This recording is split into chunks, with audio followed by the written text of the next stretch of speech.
Assalamualaikum warahmatullahi wabarakatuh. Hello guys, welcome back my YouTube channel. Terima kasih kepada kalian yang sudah mengklik video saya untuk mendapatkan suatu pelajaran yang sangat berharga dari saya. Salam sejahtera untuk kita semua. Pada yang terhormat, Ibu Apoteker Putu Gita Maya Widyaswari Mahayasi MFAB selaku dosen farmasi Praktikum Kimia Bahan Alam 2. Di sini saya Yuda Yuriansyah dengan nomor NIM 2019-03-11-029 ingin menjelaskan metode ekstraksi non-konvensional menggunakan metode PEF, Pulse Electric Field, dan metode ekstraksi konvensional menggunakan metode reflux. Mari kita bahas satu persatu setiap metode tersebut.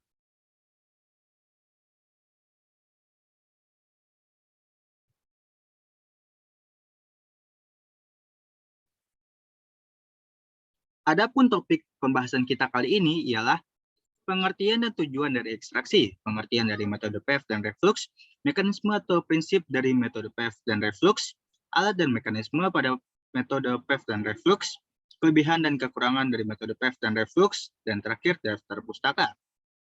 Adapun pengertian ekstraksi dan tujuan ekstraksi, sebelum kita membahas materi tersebut, ada yang tahu nggak sih apa sih pengertian dari ekstraksi tersebut? Apa tujuan dari ekstraksi dilakukan? Menurut Harbon 1987 dan Dirjen POM 1986, ekstraksi adalah penyarian zat-zat berkhasiat atau zat-zat aktif dari bagian tanaman obat, hewan, dan beberapa jenis ikan termasuk biota laut.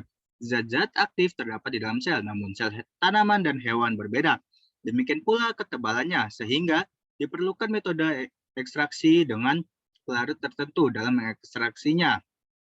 Adapun tujuan dari proses ekstraksi menurut Lully HE 2016 ialah untuk memperoleh suatu bahan aktif yang tidak diketahui, memperoleh suatu bahan aktif yang sudah diketahui, memperoleh sekelompok senyawa yang struktur sejenis, memperoleh semua metabolit sekunder dari suatu bagian tanaman dengan spesies tertentu, mengidentifikasi semua metabolit sekunder yang terdapat dalam suatu makhluk hidup sebagai penanda kimia atau kajian metabolisme. Berikutnya kita memasuki pembahasan tentang pengertian dari metode PEF.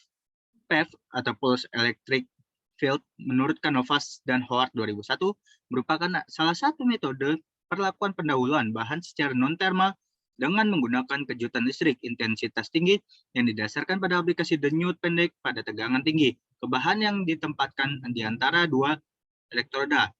Adapun menurut Albert 1994, penggunaan PEF dengan waktu yang tepat dapat mempengaruhi perubahan struktur sel seperti rusaknya membran sitoplasma sel dalam proses pecahnya sel adalah semakin lama waktu yang diberikan dalam memberikan pulsa tegangan tinggi pada sel, maka akan terjadi penurunan yang berujung pada rusaknya membran sitoplasma sel.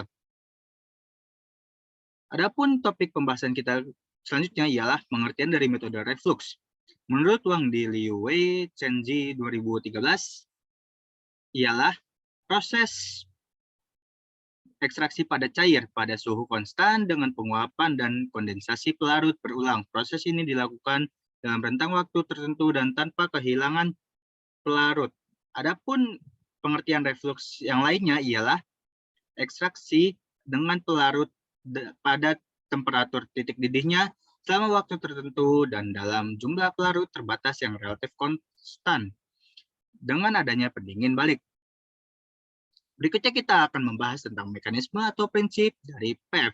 Menurut Lully HE 2016, prinsipnya ialah bahwa denyutan medan listrik akan merusak struktur membran sel untuk mempermudah keluarnya bahan aktif dan matriks bagian tanaman. Ketika sel hidup berada dalam lingkungan medan listrik, maka sebuah muatan listrik akan bergerak melintasi membran sel.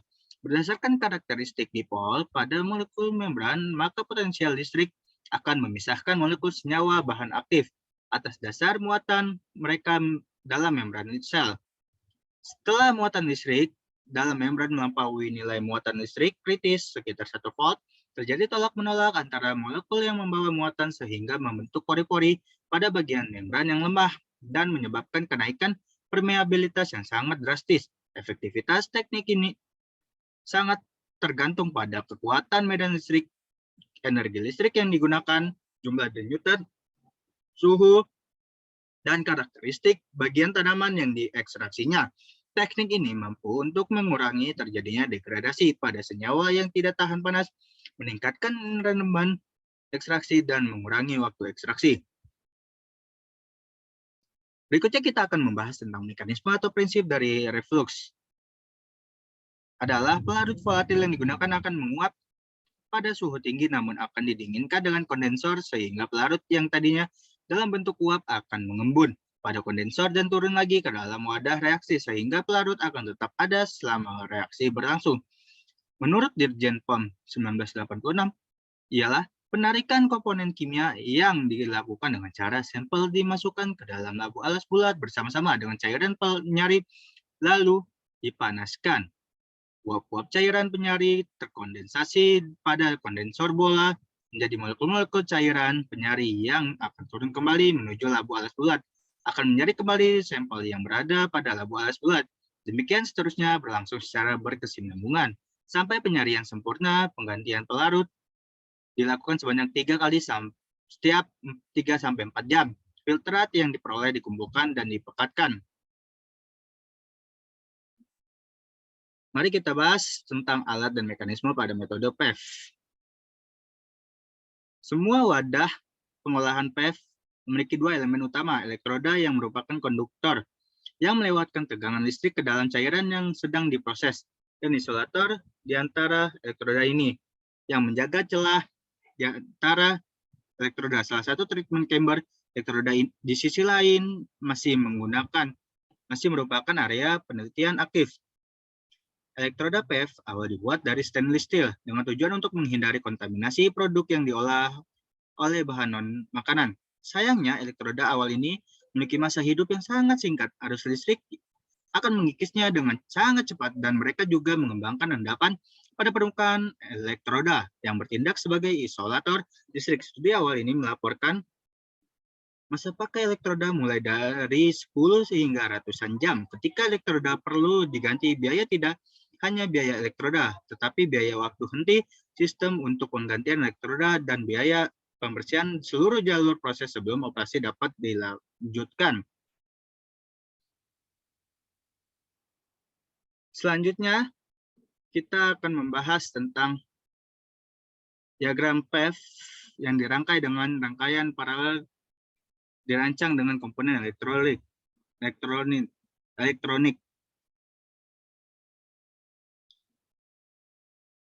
Dimulai dengan PSA sebagai sumber arus source voltage control. PSA akan memberikan tegangan ke trafo untuk mengatur tegangan dari jalur transmisi atau untuk penyesuaian tegangan saluran. Setelah itu tegangan AC akan diubah menjadi DC, di mana arus listrik yang mengalir pada suatu hantaran yang tegangannya berpotensi tetap tidak berubah-ubah pada saat sampel memasuki chamber.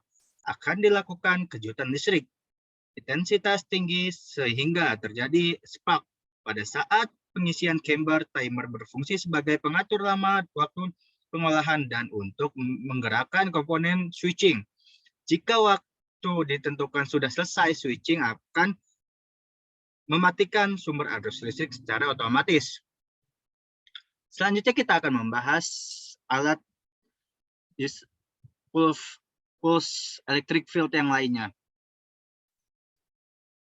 PEV dapat diterapkan dalam bentuk pulsa yang meluruh secara eksponensial, gelombang, kotak bipolar atau pulsa osilasi yang berada di sekelilingnya atau di atas suhu lingkungan selama kurang dari 1 detik. Hasil PEV dapat memodifikasi produk makanan dengan perubahan permeabilitas membran sel dan kandungan seluler makanan. Potensi PEV untuk meningkatkan kualitas makanan telah diteliti dan penggunaan PEV sebagai pengawetan untuk meningkatkan kualitas makanan juga telah diteliti baru-baru ini. Salah satunya adalah susu. Adapun pembahasan kita selanjutnya ialah alat dan mekanisme pada metode reflux. Yang ini alatnya. Ini ada water out, water in di bagian bawah, dan reaktan, air, dan pemanas. Pemanasan suhu tinggi tanpa ada zat yang dilepaskan, tabung kondensor dihubungkan dengan selang berisi air dingin. Selang air masuk ada di bagian bawah dan selang air keluar di bagian atas. Prosedur dari sintesis dengan metode reflux adalah semua reaktan atau bahannya dimasukkan dalam labu bundar. Kemudian dimasukkan batang magnet stirrer. Setelah kondensor pendingin air terpasang, campuran diaduk dan direflux selama waktu tertentu sesuai dengan reaksinya. Pengaturan suhu dilakukan pada penanas air minyak sesuai dengan kebutuhan reaksinya. Adapun prinsip kerja dari alat reflux itu sendiri ialah ada 4 proses. Yang pertama, proses heating terjadi pada saat feed dipanaskan di labu didih. Yang kedua, evaporating. Penguapan terjadi ketika feed mencapai titik didih dan berubah fase menjadi uap yang kemudian uap tersebut masuk ke kondensor dalam. Ada yang ketiga, ada cooling terjadi di dalam ember, dimasukkan es batu dan air sehingga ketika kita menghidupkan pompa air dingin akan mengalir dari bawah menuju kondensor luar. Air harus dialirkan dari bawah kondensor, bukan dari atas agar tidak ada turbulensi udara yang menghalangi dan agar air terisi penuh. Yang terakhir ada kondensasi, pengembunan. Proses ini terjadi di kondensor. Terjadi perbedaan suhu antara kondensor dalam yang berisi uap panas dengan kondensor luar yang berisikan air dingin. Hal ini menyebabkan penurunan suhu dan perubahan fase dari steam tersebut untuk menjadi liquid kembali. Selanjutnya kita membahas tentang kelebihan dan kekurangan dari metode PEV. Ada kelebihan PEV itu sendiri dengan adanya efek electroporation, larutan pengekstrak biomaterial akan lebih mudah bereaksi dengan senyawa target, sehingga akan diperoleh rendaman lebih tinggi. PEV sesuai untuk ekstraksi material yang sensitif terhadap panas, sehingga sifat fungsional dari limbah seafood tetap terjaga. PEV menonaktifkan mikroorganisme vegetatif termasuk algi. Kekurangan dari PEV ialah biaya modal tinggi.